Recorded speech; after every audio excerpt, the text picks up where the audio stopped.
ওরে হাতে দড়ি পায়ে পরি ও গো হিন্দু ভাই,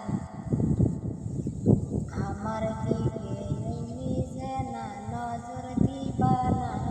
আমার স্বামী আছে, ওরে স্বামী আছে, সন্তান আছে, আছে আমার সংসার। সেই সংসারে আগুন তুমি ধরাইবে না, তোমায় বলি আমি।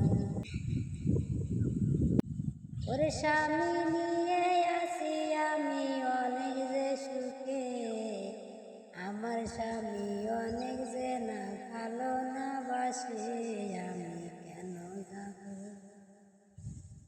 আমি কেন যাব তোমার